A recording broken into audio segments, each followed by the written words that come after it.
Hi friends, എല്ലാവർക്കും ആദീസ് പൊന്നൂസിൻ്റെ പുതിയൊരു വീഡിയോയിലേക്ക് സ്വാഗതം. ഇന്നത്തെ വീഡിയോ പെറ്റൂണിയ ചെടികളെ കുറിച്ചാണ്. അപ്പോൾ പെറ്റൂണിയ ചെടികളൊക്കെ വളർത്തുന്നവർ മഴക്കാലത്ത് ഏത് രീതിയിലാണ് പെറ്റൂണിയ ചെടികളൊക്കെ സംരക്ഷിക്കേണ്ടതെന്നും അല്ലെങ്കിൽ മഴക്കാലത്ത് ഈ ചെടിക്ക് എന്തെല്ലാം ഡാമേജുകളൊക്കെ ഉണ്ടായി പോകൂ എന്നും ഒക്കെയാണ് ഈ വീഡിയോയിൽ വിശദമായിട്ട് പറയുന്നത്. ചെറിയ പൂക്കളാണെങ്കിലും കാണാൻ അത്ര മനോഹരമായ പൂക്കളാണ് കേട്ടോ പെറ്റൂണി ചെടിയിലൊക്കെ ഉണ്ടാകുന്നത്. നാടൻ വെറൈറ്റി ആയിട്ടുള്ള പെറ്റൂണിയ ചെടിയെ പറ്റിയാണ് ഞാൻ ഈ ഒരു വീഡിയോയിൽ പറയാൻ പോകുന്നത്. അപ്പോൾ എല്ലാവർക്കും അറിയാവുന്ന ഒരു പ്ലാന്റ് ആണ് ഈ പെറ്റൂണിയ എന്ന് പറയുന്നത്. ഇത് പല കളറിലും ഒക്കെ നമുക്ക് ഇതുപോലെ നഴ്സറികളിൽ നിന്നും ഒക്കെ വാങ്ങിക്കാനായിട്ട് കിട്ടുന്ന ഒരു പ്ലാന്റ് തന്നെയാണ്. അതുപോലെ തന്നെ നമ്മുടെ ഗാർഡനൊക്കെ മനോഹരമാക്കാനായിട്ട് ആഗ്രഹിക്കുന്നവർ ഇതിൻ്റെയൊക്കെ കുറച്ച് പ്ലാന്റൊക്കെ നട്ടു കൊടുക്കുകയാണെങ്കിൽ അത്രയേറെ ഭംഗിയോടെ ആയിരിക്കും കേട്ടോ ഗാർഡനൊക്കെ ഈ ഒരു പൂക്കൾ കൊണ്ട് നിറയുമ്പോൾ കാണാനായിട്ട്.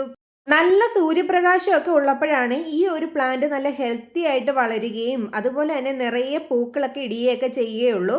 അതുകൊണ്ട് തന്നെ നമ്മൾ മഴക്കാലത്ത് ഈ പ്ലാന്റ് നല്ല രീതിയിലൊന്ന് കെയർ ചെയ്തില്ലെങ്കിൽ പെട്ടെന്ന് തന്നെയായിരിക്കും നശിച്ചു പോകുന്നത്.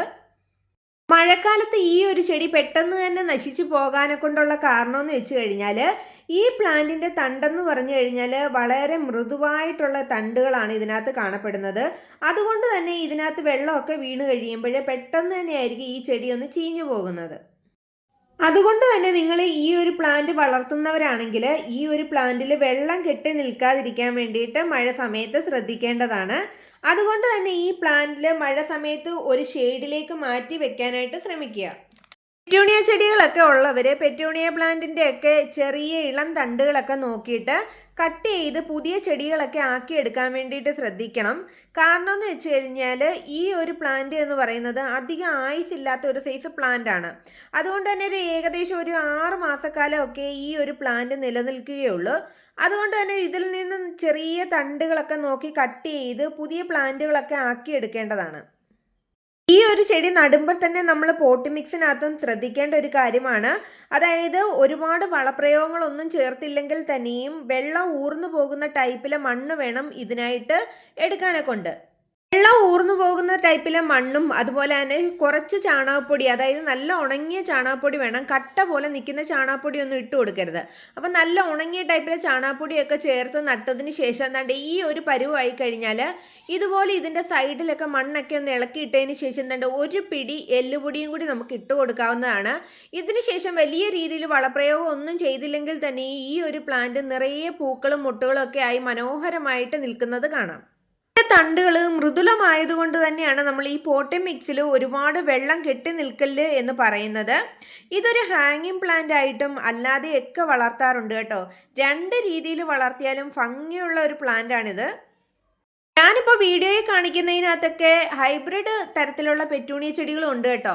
എന്നാലും ഒരുപാട് കാലങ്ങളോളം നിൽക്കുന്നത് ഇതുപോലെയുള്ള നാടൻ ടൈപ്പിലെ പെറ്റൂണിയ ചെടികളാണ്. ഈ ഒരു പ്ലാന്റുകൾ വളർത്തി തുടങ്ങിക്കഴിഞ്ഞാൽ ഇതൊന്ന് ബുഷിയായിട്ട് വരുന്ന സമയത്ത് ഇതിനകത്ത് ചെറിയ ഇളം തണ്ടുകളൊക്കെ വരുന്നത് കാണാം. ആ ഇളം തണ്ടുകളൊക്കെ വരുന്നത് ചെറിയ രീതിയിലൊക്കെ കട്ട് ചെയ്ത് ചെറിയ ചട്ടികളിലേക്കൊക്കെ മാറ്റി മാറ്റി കൊടുത്താൽ ഈ പ്ലാന്റ് എന്നും നിലനിർത്താനായിട്ട് സാധിക്കും. ഈ പ്ലാന്റ് നട്ടു കൊടുക്കുമ്പോൾ നമ്മൾ നട്ടു കൊടുത്തതിന് ശേഷം ഒരു 2-3 ദിവസം ഷെയ്ഡിൽ തന്നെ മാറ്റി വെക്കണം. അതിനുശേഷം വേണം കേട്ടോ വെയിലത്തേക്ക് നേരിട്ട് എടുത്ത് വെക്കാനൊക്കെ ഉണ്ട്. മഴക്കാലത്ത് നേരിട്ട് മഴ കൊള്ളുന്ന ഭാഗങ്ങളിലൊന്നും ഈ ഒരു ചെടി വെക്കാനും പാടില്ല. ഒരുപാട് ബുഷിയായിട്ടാണ് നിങ്ങൾ ഇത് വളർത്താൻ ആഗ്രഹിക്കുന്നതെങ്കിൽ ഇളം തണ്ടുകൾ വരുമ്പോൾ ഒരു 3-4 തണ്ടുകൾ വെച്ച് ഒരു ചട്ടിയിൽ വെച്ച് കൊടുക്കുകയാണെങ്കിൽ നല്ല രീതിയിൽ നല്ല ബുഷിയായിട്ട് തന്നെ ഈ പെറ്റൂണിയ ചെടികളൊക്കെ കിളിർത്ത് വരുന്നതായിരിക്കും. എൻ്റെ വീഡിയോസൊക്കെ സ്ഥിരമായിട്ട് കാണുന്ന ആൾക്കാർക്കൊക്കെ അറിയാവുന്ന കാര്യമാണ്. എൻ്റെ ഗാർഡനിൽ അത്രയേറെ മനോഹരമാക്കാനായിട്ട് പെറ്റൂണിയ ചെടികൾക്ക് ഒരു സ്ഥാനം തന്നെ ഉണ്ടായിരുന്നു കേട്ടോ. പക്ഷെ മഴ തുടങ്ങിയ സമയത്ത് പെറ്റൂണിയ ചെടികളൊക്കെ എനിക്ക് മഴയത്തു നിന്നൊന്നും മാറ്റി വെക്കാനായിട്ട് പറ്റിയിരുന്നില്ല. അതുകൊണ്ട് തന്നെ കുറച്ച് പ്ലാന്റ്സുകളൊക്കെ നശിച്ചു പോയിട്ടുണ്ടായിരുന്നേ. എന്തായാലും കുറേയൊക്കെ പ്ലാന്റുകൾ ഈ ഒരു മദർ പ്ലാന്റിൽ നിന്ന് ഞാൻ ചെറിയ തണ്ടുകളൊക്കെ നേരത്തെ തന്നെ വെട്ടി ഇതുപോലെ ചെറിയ ചെറിയ തൈകളൊക്കെ ആക്കി വെച്ചിട്ടുണ്ടായിരുന്നു. അതുകൊണ്ട് തന്നെ എനിക്ക് ഈ ഒരു പ്ലാന്റ് നഷ്ടപ്പെട്ടു പോയിട്ടേ ഇല്ല. അപ്പോൾ നിങ്ങളും നിങ്ങളുടെ പെറ്റൂണിയ ചെടികളൊക്കെ വളർത്തുന്നുണ്ടെങ്കിൽ നിങ്ങളും ഇതുപോലെ ചെറിയ തണ്ടുകളൊക്കെ കിളിർത്ത് വരുമ്പോൾ മറ്റ് പല ചട്ടികളിലേക്കും ഇതുപോലെ പോട്ടി മിക്സ് ഒക്കെ തയ്യാറാക്കിയതിന് ശേഷം നട്ടു കൊടുക്കാവുന്നതാണ്. അപ്പം നമ്മുടെ ആ ഒരു മദർ പ്ലാന്റ് നശിച്ചു വരുമ്പോഴത്തേക്കിനും നമ്മുടെ കയ്യിൽ നിന്ന് ഈ ഒരു പ്ലാന്റ് നഷ്ടമാവാതെ തന്നെ നിലനിൽക്കുകയും ചെയ്യും. അപ്പോൾ ഇനി നമുക്ക് പെറ്റൂണിയ ചെടികളൊക്കെ ഞാൻ എങ്ങനെയാണ് നട്ട് കൊടുത്തതെന്നും കൂടി ഒന്ന് കാണിച്ചു തരാവേ. ഏത് ടൈപ്പിലെ തണ്ടുകളാണ് ഞാൻ എടുത്തിട്ടുള്ളതെന്ന് ആദ്യം തന്നെ ഒന്ന് കാണിക്കാവേ. ഇതുപോലെയുള്ള നാടൻ ടൈപ്പിലെ പെറ്റൂണിയ ചെടികളിൽ നിന്ന് തന്നെയാണ് കേട്ടോ ഞാൻ ഇതാണ്ട് ഇതുപോലെയുള്ള ഇളം തണ്ടുകൾ കട്ട് ചെയ്ത് മാറ്റിയേക്കുന്നത്. അപ്പോൾ ഇതുപോലെ പൂക്കളൊക്കെ ഉള്ള ടൈപ്പിലെ ആ ഒരു കട്ടിങ്സ് ആണ് നമ്മൾ എടുക്കുന്നതെങ്കിലും ആ ഒരു പൂക്കൾ തണ്ട് ഇതുപോലെ തന്നെ വേണം നട്ടു കൊടുക്കാനെ കൊണ്ടേ. ഇതുപോലെ ചെറിയ തണ്ടുകളാക്കി കട്ട് ചെയ്ത് മാറ്റിയതിന് ശേഷം നേരിട്ടങ്ങ് മണ്ണിലേക്ക് കുത്തി കൊടുക്കരുത്. കാരണം ഇതിൻ്റെ തണ്ടുകൾ അത്രയ്ക്ക് മൃദുവായ തണ്ടുകളായതുകൊണ്ട് തന്നെ നമ്മൾ ആ ഒരു ചെടി നടുന്ന ഭാഗത്ത് ചെറിയൊരു ഹോൾ ഇട്ട് കൊടുത്തതിന് ശേഷം ഇങ്ങനെ ഈ ഒരു രീതിയിൽ വേണം കേട്ടോ നട്ടു കൊടുക്കാനായിട്ട്. അത് നട്ടു കൊടുത്തതിന് ശേഷം ഒരു 2-3 ദിവസം തണലത്ത് മാറ്റി വെക്കുക. അതിനുശേഷം വെയിൽ കിട്ടുമ്പോൾ നല്ല വെയിലത്തേക്ക് വെച്ച് കൊടുക്കുക. പെട്ടെന്ന് തന്നെ വേര് കിളിർത്ത് കിട്ടുന്ന ഒരു ചെടിയാണ് കേട്ടോ ഇത്. എൻ്റെ വീഡിയോസ് ആദ്യമായിട്ട് കാണുന്നവരാണ് നിങ്ങളെങ്കിൽ എൻ്റെ ചാനലൊന്ന് സബ്സ്ക്രൈബ് ചെയ്യാനും ലൈക്ക് ചെയ്യാനും കമൻറ്റ് ചെയ്യാനും മറക്കല്ലേ. അതുപോലെ തന്നെ ഉപകാരപ്പെട്ട വീഡിയോസ് ഞാൻ ചെയ്തിട്ടുണ്ട് എന്ന് നിങ്ങൾക്ക് തോന്നുന്നുണ്ടെങ്കിൽ നിങ്ങൾ എൻ്റെ മറ്റ് വീഡിയോസും കൂടി ഒന്ന് കയറി കണ്ട് സപ്പോർട്ട് ചെയ്യണേ.